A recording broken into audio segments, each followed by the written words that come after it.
All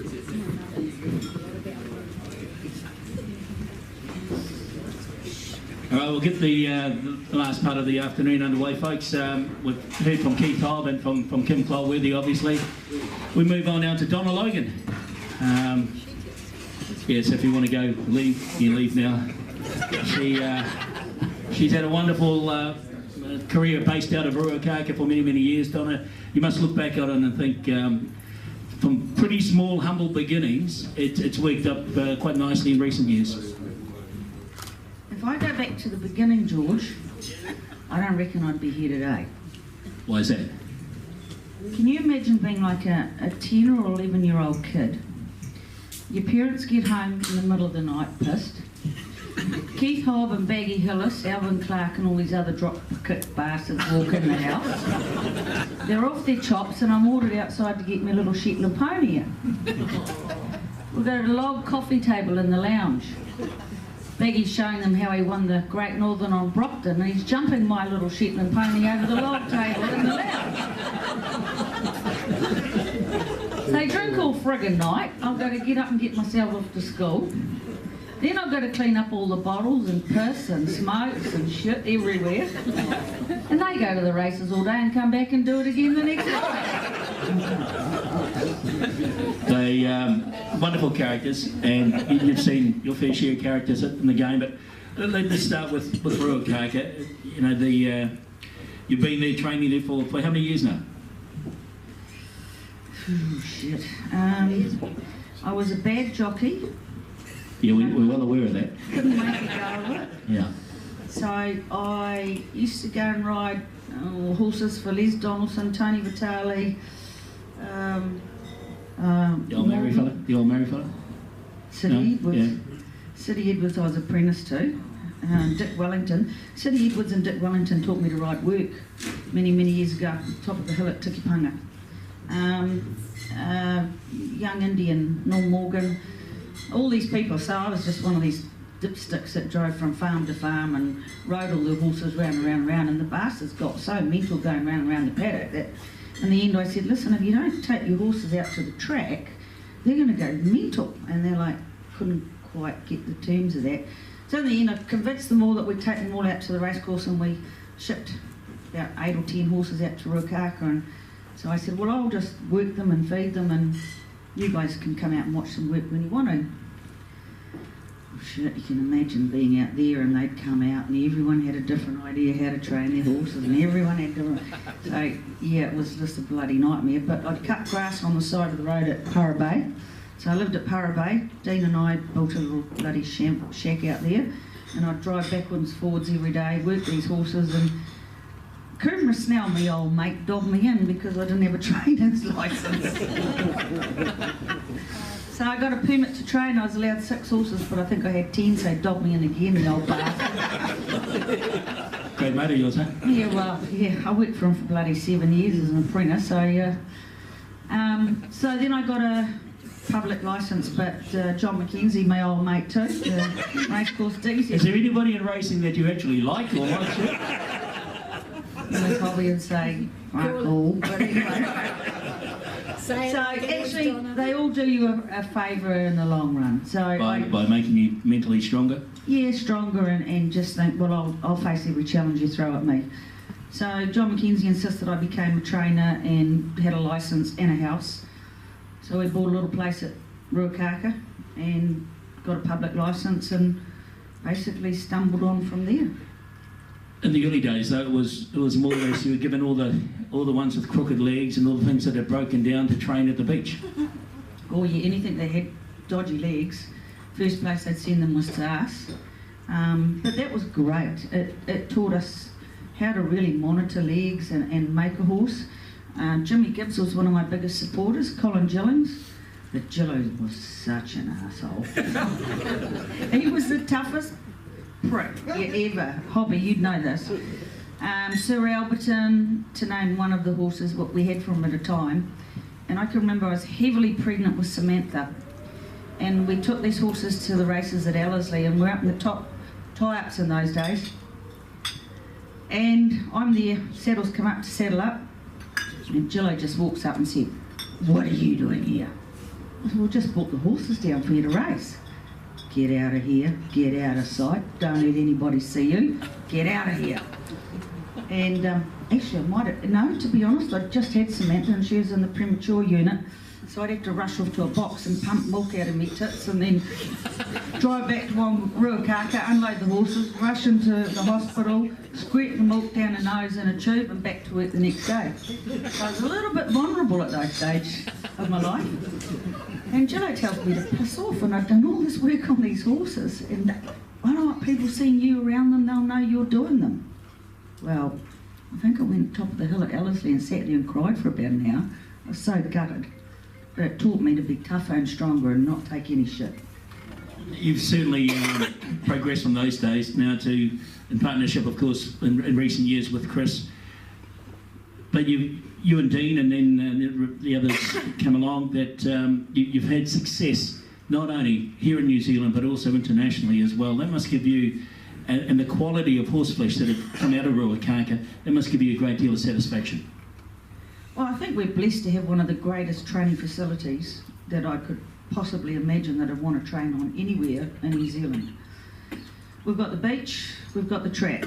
Well, we originally had the farm to work around as well, but we've got facilities second to none. You can go Brisbane, Melbourne, Sydney, Hong Kong, Singapore, to name a few that have been around and raced, but there's nothing like Ruakaka.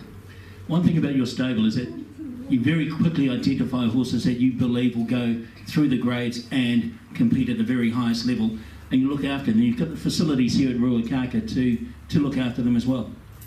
We certainly have. I mean, you know, if we've got a horse that has any indication of slight leg problems, we can gallop for endless miles on the beach in a straight line, no pressure on their legs, very forgiving, walk in the water, the waves crash. It mentally just makes a racehorse. I think one of the things we pride about training here at Ruakaka, Chris, is that we can go to a race meeting or a trial and these horses really react and take everything on board.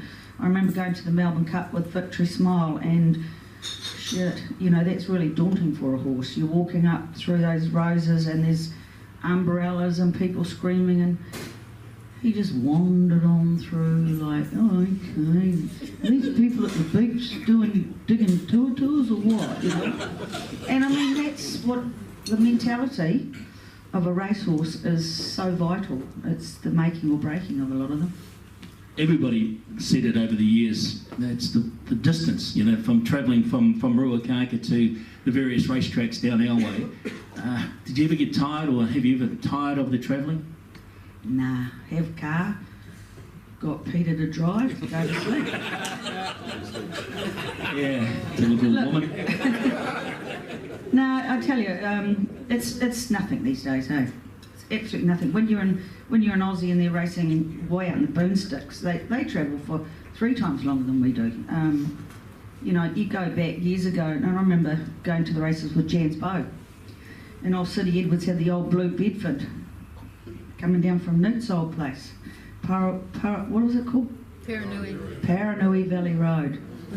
And you put Jans Bow in that truck, and that old blue Bedford would rock all the way, because the bus never stood still. And we'd rock all the way down to the races. And Ellerslie for us, Jesus, it'd be 3.5 hours to get there, because this thing was that friggin' slow. It probably didn't go over 60 k's. And then you came all the way home with him, and he'd rock all the way home. And I can remember me and City would sit there, and City taught me to smoke, apart from my mother. He'd go, "Can you light me a smoke, Don?" As he's driving this bloody old blue Bedford. And yes, Sid. And then he'd say, "Should we sing a song?" Or we'd sing, "We are saved." We'd rock all the way there and all the way back. Carrying one of the great horses in New Zealand, eh? Jans Bow, yeah. He's a great calibre. It would be remiss if we didn't mention Deanie, our great mate, of course, and you and Dean built up the team, and he had a lot to do with the Whangarei Racing Club as well. Yeah, I think Dean was a major backbone to the club. He put in so much to the club. He was one of those men that when he decided to back something, he backed it 110%. I recall the day the sand blew all over the track with they were doing that new inside track, and I swear to this day that was the death of Dean, because I've never seen him and his face ever be like it ever again in any other situation. It broke him. It just broke him to see the meeting was cancelled. He'd done everything in his power to make it go through, and whatever triggered something in him that day, I think that what was the end of Dean, and he still fought to the bitter end for the club. And I know Butch Castles, who's been ringing us constantly, and Russell Warwick and Dean went hammer and tongs to get that listed 2-year-old race that it was once changed to be the 3-year-old race that it is tomorrow, to the listed race, and now it's a Group 3. And I know Butch so dearly wanted to be here today to celebrate that, because they worked so bloody hard to get that changed, because we were going to lose the listed 2-year-old status, and now it's progressed to a Group 3. So, you know, to Butch and Russell Warwick and Dean, I know Dean would be going, you beauty, we done it. So, you know, he was bloody good. He was a tough guy when he wanted to be, but he was a real worker and a scholar, and I think he was very, very good for the racing club. Put a lot of time and effort of his own free time into the club as well. You've taken horses overseas, you've campaigned horses overseas. Now, when you take on the Aussies at carnival time, either in Melbourne or in Sydney in the autumn, it's fair dinkum stuff, isn't it? It's the highest of the highest. Yet this little Ruakaka trainer and her team go over there and they consistently perform at the very highest levels. You win Group 1 races over there. That must give you and your team a great deal of satisfaction. We've got a great team behind us, and I mean, I start from the day we started training at Ruakaka, and I must say that I'm blessed to still have some of those guys that started with me then, still with me now. But you know, we are a team. I'm not their boss. We're a team, and they do as they think fit with what we've taught them over the years.